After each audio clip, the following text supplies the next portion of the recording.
నమస్కారం. Public vision వార్తలకు స్వాగతం. నా పేరు కృష్ణకుమార్. వార్తల్లో ముందుగా హెడ్లైన్స్.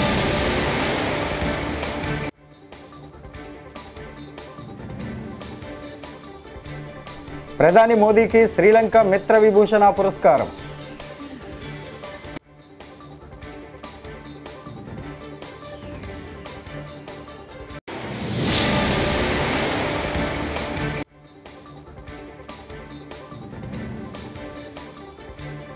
ఇప్పుడు దేశంలో జనాభా పెరగడం చాలా అవసరం అంటున్న సీఎం చంద్రబాబు.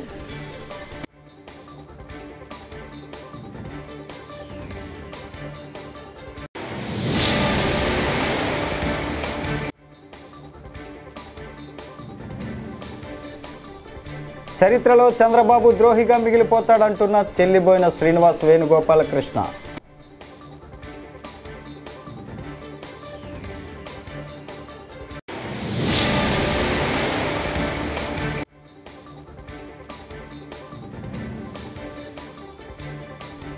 పాస్టర్ ప్రవీణ్ పగడాల మృతిపై కేఏ పాల్ పలు అనుమానాలు వ్యక్తం.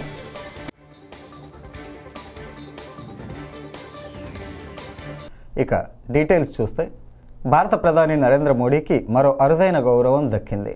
శ్రీలంక పర్యటనలో ఉన్న మోడీకి ఆ దేశ అధ్యక్షుడు అనుర కుమార దిశనాయకే శ్రీలంక అత్యున్నత పురస్కారం శ్రీలంక మిత్ర విభూషణను అందజేశారు. ప్రధాని మోడీ ఈ అవార్డు పొందేందుకు అన్ని విధాల అర్హులని పేర్కొన్నారు. కాగా ఇప్పటికే ప్రధాని మోడీ పలు దేశాల అత్యున్నత పురస్కారాలను అందుకున్నారు.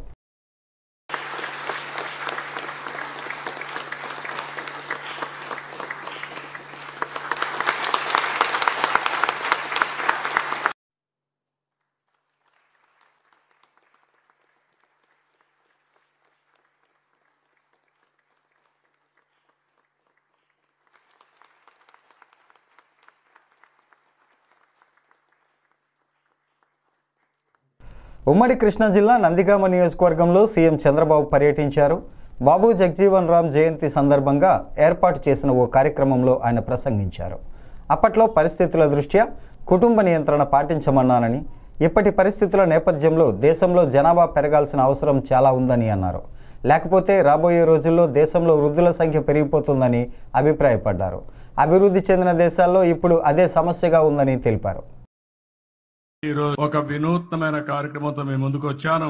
నేను ఇక్కడ రెండు విధాలుగా మీరు చూస్తే, ఒకటి బంగారు కుటుంబాలు ఇప్పుడే కలెక్టర్ గారు చెప్పారు, దగ్గర 41 మంది ఈ గ్రామంలో అందరికంటే తక్కువ ఆదాయం వచ్చే కుటుంబాలు. అంటే ఇవంతా కూడా 20 లక్షల కుటుంబాలని రాష్ట్రంలో ఎంపిక చేశాం. మీ ఊర్లో 41 చేశాం. అదే సమయంలో నేను ఆలోచించిన విధానం అట్టడుగు నుండే 20%, పై నుండే 10%. ఈ రోజు ఇక్కడ కూర్చున్న కొంతమంది మార్గదర్శులు ఉన్నారు. ఇప్పుడే మనోజ్ గారు అయితే అక్కడికి వచ్చినప్పుడు చూశాను. ఈ రోజు వీళ్ళందరూ కూడా ఇక్కడ కూడా ఒక 5 మంది వచ్చారు. వీళ్ళకి సమాజం ఒక అవకాశం ఇచ్చింది, అందిపుచ్చుకున్నారు. ఈ రోజు పారిశ్రామికవేత్తలుగా లేకుంటే మెరుగైన జీవన ప్రమాణాలతో ముందుకు పోయే పరిస్థితికి వచ్చారు. నేను ఒకప్పుడు జన్మభూమి పిలిపించాను, మీరందరూ స్పందించారు. ప్రపంచంలో ఉండే వాళ్ళందరూ వచ్చి జన్మభూమి పిలుస్తుంది రా, కదిలి రా అంటే గ్రామానికి వచ్చి ఎన్నో కార్యక్రమాలు చేశారు. స్కూల్ బిల్డింగ్లు కట్టారు, రోడ్లు వేశారు, శ్మశానాలు కట్టించారు, అనేక కార్యక్రమాలు చేశారు. ఈ రోజు నేను ఇచ్చే పిలుపు, ఎవరైతే సమాజంలో ఆర్థికంగా పైకొచ్చారో, తెలివితేటలున్నాయో అలాంటి మీరు తిరిగి సమాజానికి ఇవ్వాలి. ఆ రోజు సమాజానికి ఇమ్మని కోరాను. ఇప్పుడు మీతో పుట్టిన వ్యక్తుల్ని పైకి తీసుకొచ్చే బాధ్యత మీకు అప్పచెప్తున్నానని చెప్పి కూడా నేను మీకు తెలియజేస్తున్నా. ఆర్థిక సంస్కరణలు వచ్చాయి. నేనే దీనికి కూడా ఆ రోజు భారతదేశంలో పివి నరసింహరావు గారు ఆర్థిక సంస్కరణలు తీసుకొస్తే సెకండ్ జనరేషన్ రిఫార్మ్స్ కి నేనే శ్రీకారం చుట్టాను. ఈ రోజు మీరు చూస్తే బ్రహ్మాండమైన రోడ్లు వచ్చాయి. ఒకప్పుడు హైదరాబాద్ విజయవాడ రోడ్డు చూసేవాళ్ళం. ఈ రోజు బాగా రోడ్డు ఉందంటే దానికి కారణం పీపీపీ విధానం, అంటే పబ్లిక్ ప్రైవేట్ పార్ట్నర్షిప్. ఈ రోజు బ్రహ్మాండంగా మీరు సెల్ ఫోన్ లో మాట్లాడుతున్నారంటే ప్రభుత్వం పెట్టిన సెల్ ఫోన్లు కాదు, ప్రభుత్వానికి కూడా ఆదాయం వస్తుంది సెల్ ఫోన్ల వల్ల.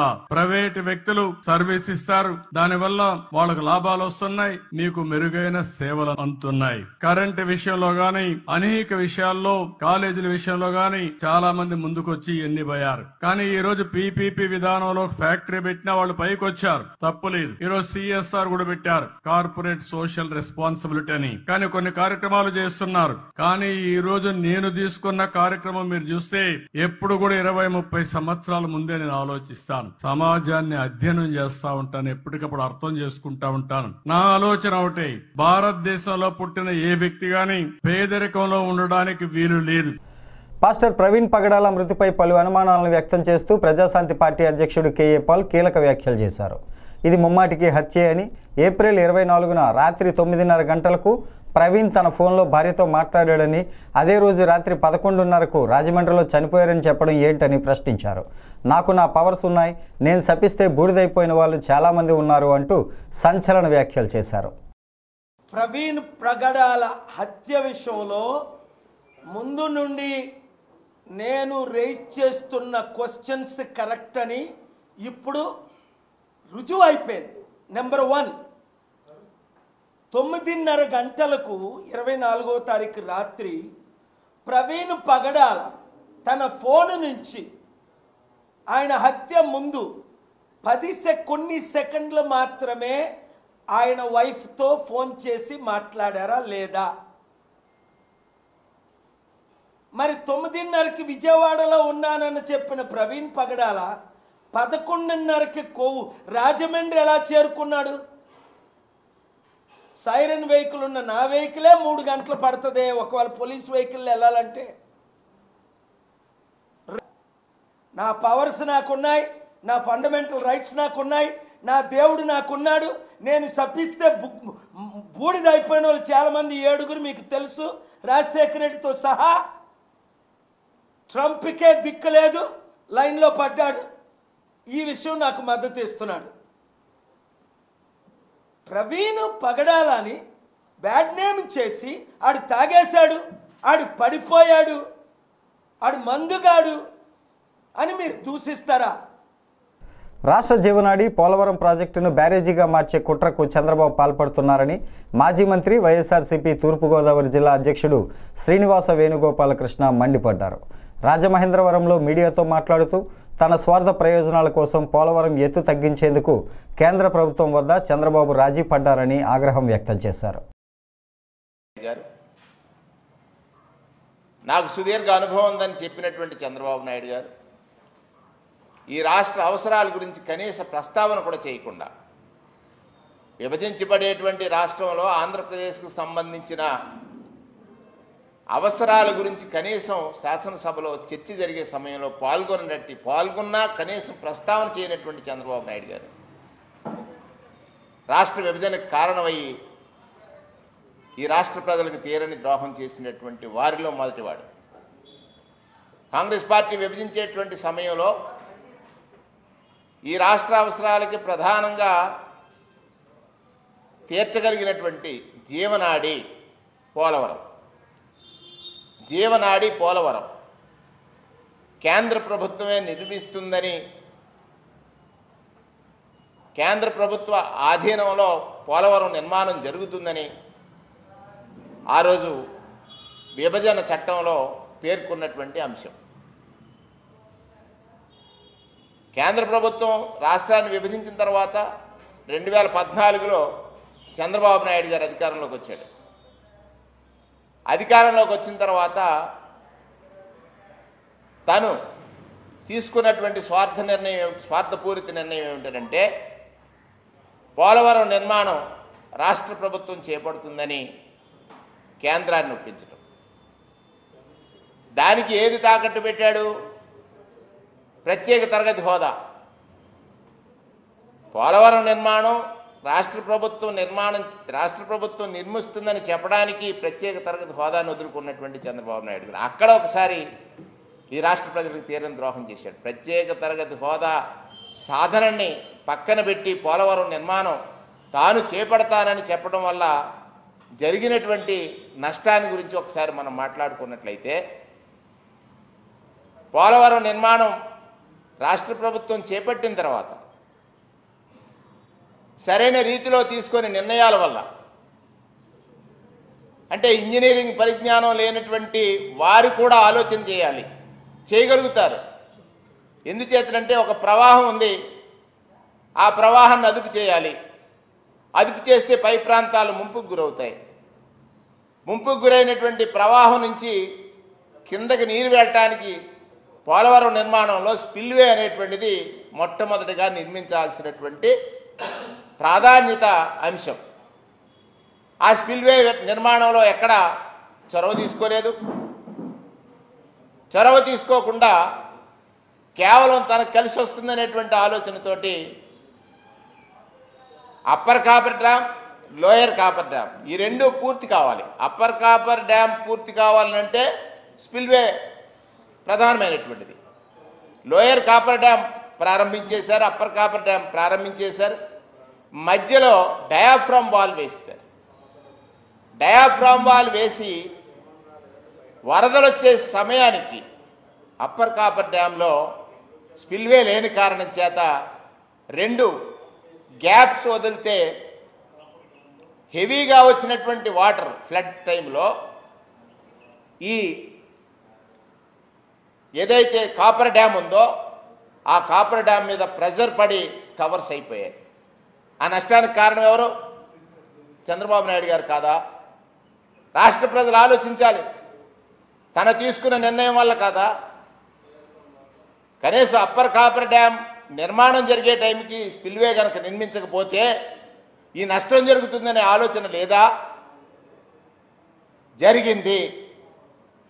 ఏదైతే జలశక్తి సంఘం ఉందో అంటే పోలవరం అథారిటీ ఏదైతే నిర్ణయం తీసుకుందో కేంద్ర ప్రభుత్వ అధీనంలో ఉన్నటువంటి సంస్థ పాడైనటువంటి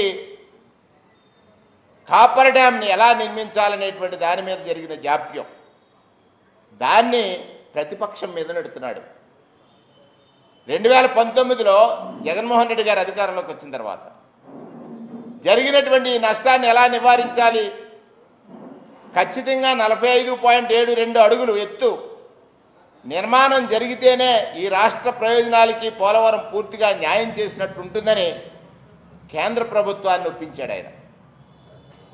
ఏదైతే చంద్రబాబు నాయుడు గారు రాజీ పడినటువంటి ఆ ఎస్టిమేట్స్ నుంచి ఈ రాష్ట్ర ప్రయోజనాలకు సంబంధించినటువంటి విధంగా ఈ కాపర్ డ్యామ్ కానీ పోలవరం కానీ నిర్మాణం చేయాలని ఆలోచించాడు. స్పిల్వే పూర్తయింది. పూర్తయిన తర్వాత మళ్ళీ కాపర్ డ్యామ్ నిర్మాణం కోసం కేంద్ర ప్రభుత్వం అనుమతుల కోసం ప్రయత్నం చేసినటువంటిది. ఇవాళ ప్రభుత్వం మారింది. గత పాలకుడి మీద నెపం నెట్టి తానేదో సాధించాననేటువంటి అట్టహాసం చేసేటువంటి చంద్రబాబు నాయుడు గారికి వాస్తవాలు ప్రజలకు తెలియదనేటువంటి ఒక అభిప్రాయం ఉంది.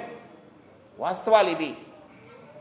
తాను తీసుకున్న నిర్ణయం వల్ల ఏదైతే కాపర్ డ్యామ్ నిర్మాణంలో గ్యాప్లు వదిలేయటం వల్ల డయాఫ్రామ్ వాల్ కొట్టుకుపోతే ఆ డయాఫ్రామ్ వాల్కి జరిగినటువంటి నష్టాన్ని నివారణ చేయటం కోసం డయాఫ్రామ్ వాల్ మళ్ళీ నిర్మాణం చేయటం కోసం కేంద్ర ప్రభుత్వం అనుమతులు ఇస్తే ఇవాళ ఎత్తు తగ్గించి జగన్మోహన్ రెడ్డి గారు ప్రభుత్వంలో ఉండగా 12,700 కోట్ల రూపాయలు పోలవరం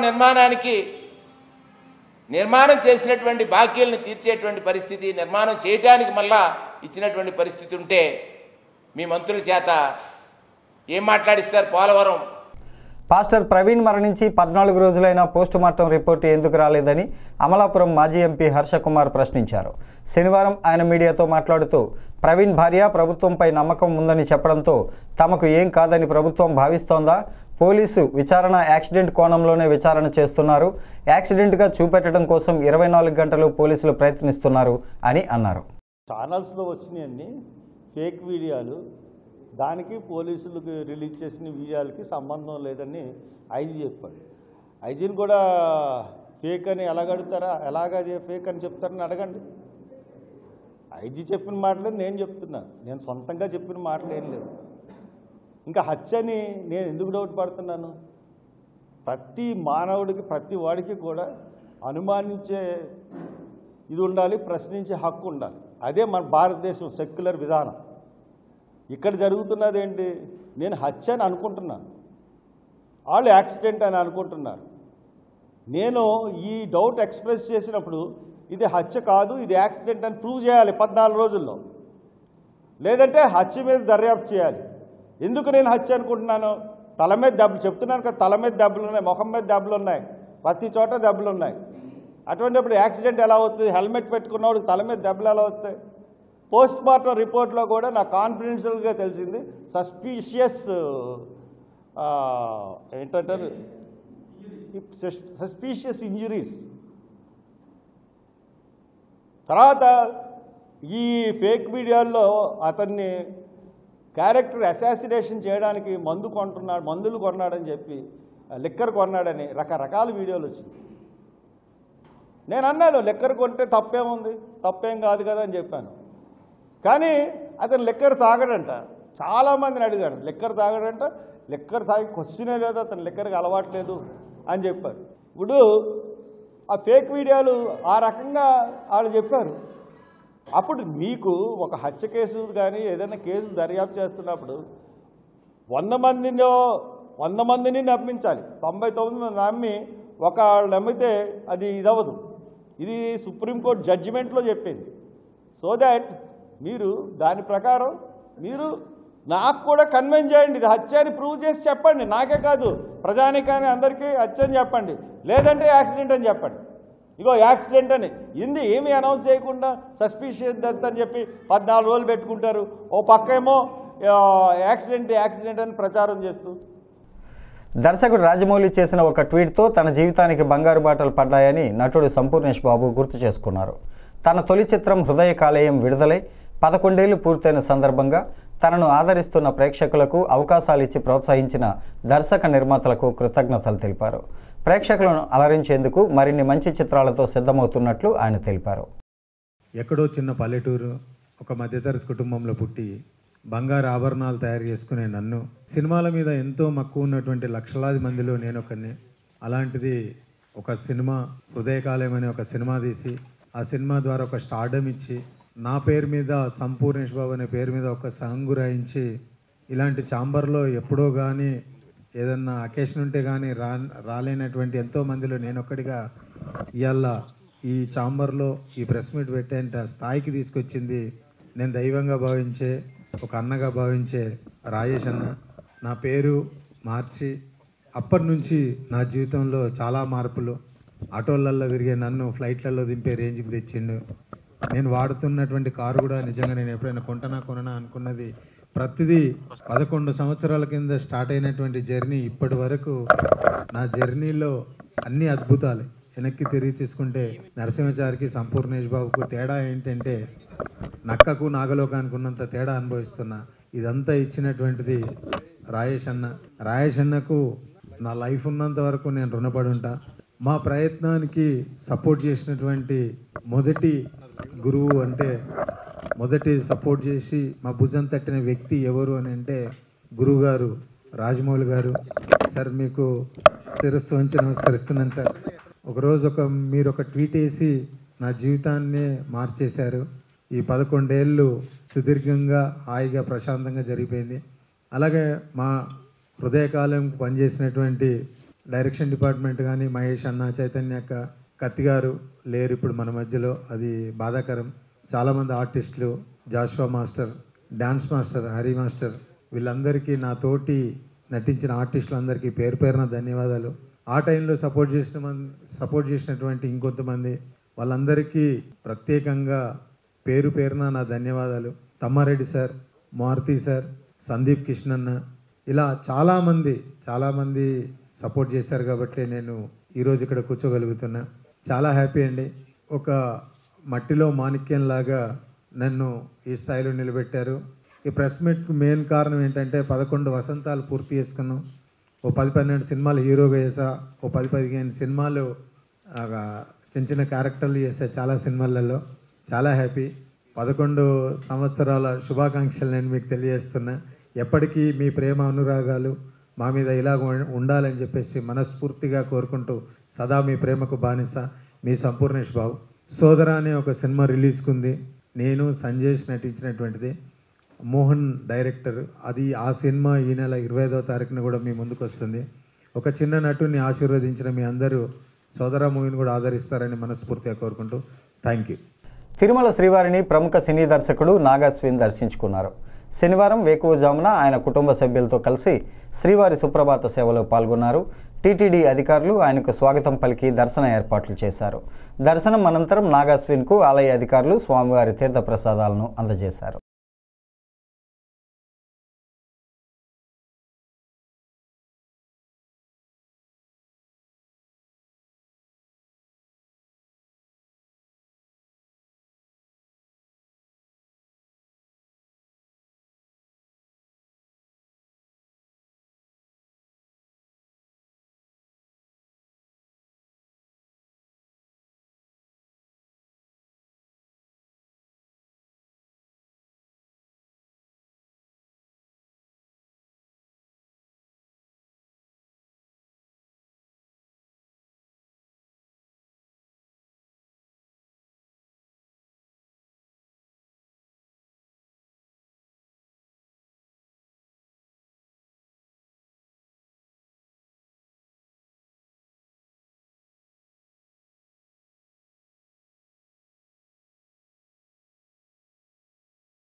బెక్కవోలు మండలం బలభద్రాపురం గ్రామంలో క్యాన్సర్ కేసులు పెరుగుతున్నాయని అసెంబ్లీ సమావేశాల్లో ప్రభుత్వం దృష్టికి తీసుకువచ్చామని, నమోదవుతున్న క్యాన్సర్ కేసులపై ప్రభుత్వం ప్రత్యేక చర్యలు చేపట్టిందని అనపర్తి బీజేపీ ఎమ్మెల్యే నల్లమిల్లి రామకృష్ణారెడ్డి పేర్కొన్నారు.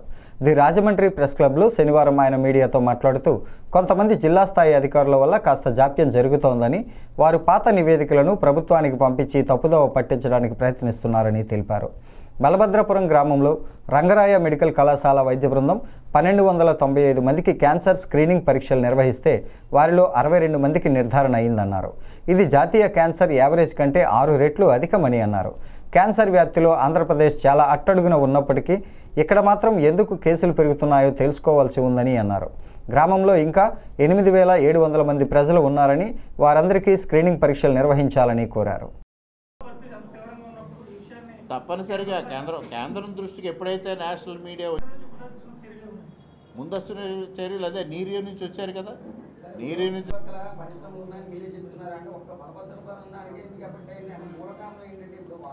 ఇవాళ 3-4 గ్రామాలు చెయ్యాలనేదే మాట్లాడుతూ ఉన్నా. బలభద్రపురం ఏదండి, ఇది ఒక 3-4 సంవత్సరాల నుంచి బయటకు వచ్చినాయి. ఒక 3-4 సంవత్సరాల సమయం నుంచి బయటకు వస్తూ ఉన్నాయి నంబర్ ఆఫ్ కేసెస్.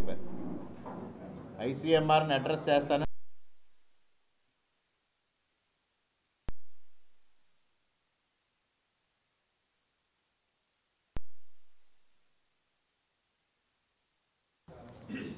ఇవాళ 32 కేసులు మాత్రమే వచ్చినాయి. అంటే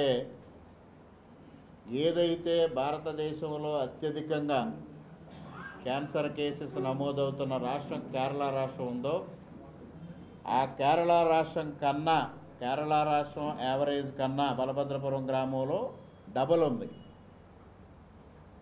అదేవిధంగా నేషనల్ యావరేజ్ తీసుకుంటే 2022లో ఏదైతే లోక్సభలో ప్రవేశపెట్టిన ఇన్ఫర్మేషన్ ఉందో దాని ప్రకారంగా 10,000 మందికి 10 కేసెస్ రిపోర్ట్ అవుతున్నాయి అనేది ఆ సారాంశం. ఆ విధంగా చూసినా 3 రెట్లు నేషనల్ యావరేజ్ కన్నా బలభద్రపురం గ్రామంలో కేసెస్ నమోదవుతున్నాయి అనేది ఒక సమాచారం. ఇక ఇటీవల కాలంలో ఆ ప్రాసెస్లోనే Rangaraya medical college community medicine department ఆధ్వర్యంలో ఒక సర్వే నిర్వహించారు. వాళ్ళు 399 కుటుంబాల నుంచి 1295 మందిని పరీక్షలు చేయడం వివిధ రకాలుగా, దాంట్లో 62 కేసెస్ ఉన్నట్టుగా ఐడెంటిఫై చేశారు. ప్రభుత్వం సర్వే ద్వారా మెడికల్ అండ్ హెల్త్ చేసింది 32 అయితే రంగరాయ మెడికల్ కాలేజ్ వాళ్ళు చేసింది 62. అంటే గ్రామంలో 40 ప్రాంతాల్లో వివిధ ప్రాంతాల్లో ర్యాండమ్గా సర్వే చేసి వాళ్ళు 1295 మందిని పరీక్ష చేశారు. గ్రామ జనాభా దాదాపుగా 10,000 అయితే 1295 మందిని పరీక్ష చేస్తే 62 కేసులు వచ్చినాయి. అంటే మిగిలిన 8,700 మందిని పరీక్ష చేస్తే ఎన్ని కేసెస్ ఉంటాయి అనేది ఒక్కసారి మనం అంచనాకు రావాల్సిన అవసరం ఉంది. ఒకవేళ ఈ 62 కేసులనే మనం తీసుకున్నా ఇవాళ నేషనల్ యావరేజ్ కన్నా ఇది 6 రెట్లు హైయెస్ట్ ఉంది. ఇది ఆందోళన కలిగించే అంశం. దీన్ని స్థానిక డిఎంఎండ్హెచ్ఓ గారు కానీ స్థానిక వైద్య ఆరోగ్య శాఖ కానీ నిర్లక్ష్యం చేస్తూ ఉందనేది ఈ సందర్భంగా తెలియజేస్తూ ఉన్నా. ఈ వార్తలు ఇంతటితో సమాప్తం. నమస్కారం.